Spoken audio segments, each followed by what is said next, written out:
La semaine passée, au lycée François-Xavier Ndione de Thiès, un élève a perdu la vie en plein cours d'éducation physique. En train de faire cours avec ses élèves, Moussa Niane, professeur d'éducation physique, déplore énormément cette situation car ils sont souvent pointés du doigt par les parents d'élèves. Nous nous désolons de l'événement, mais avant tout d'abord, sachez que c'est un accident qui arrive. C'est un accident qui arrive éventuellement au cours de PS. Concernant les parents d'élèves, il faut qu'ils veillent sur les enfants du moins. Parce que tu ne peux pas avoir un enfant, l'envoyer à l'école et revenir sans que tu veilles sur lui. Moi, j'ai une fois reçu la visite d'un parent d'élève d'une de mes classes de seconde. Et j'ai salué le geste. Il est venu me voir. Il m'a dit que c'est vous le professeur de Aïssatou Sané. Je lui ai dit que oui.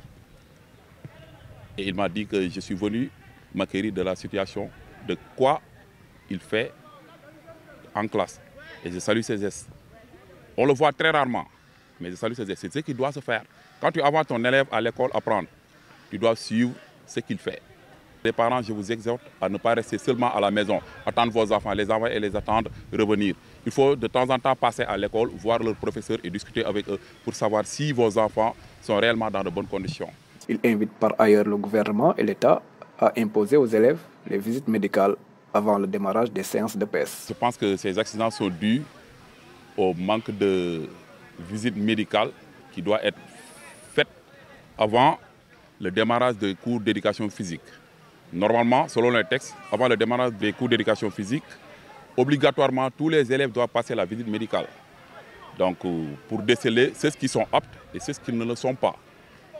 C'est à partir de cela que les certificats d'exemption doivent se délivrer. Malheureusement, ça ne se passe pas ainsi.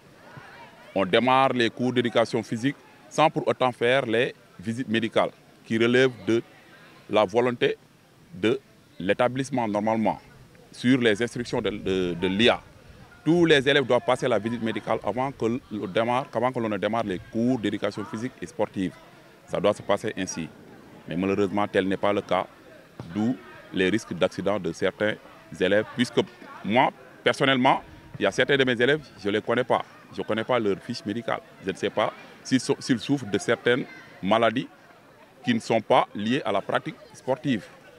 Malheureusement, ça se passe ainsi. Nous appelons l'IA à assurer la visite médicale de tout élève en passant par les chefs d'établissement.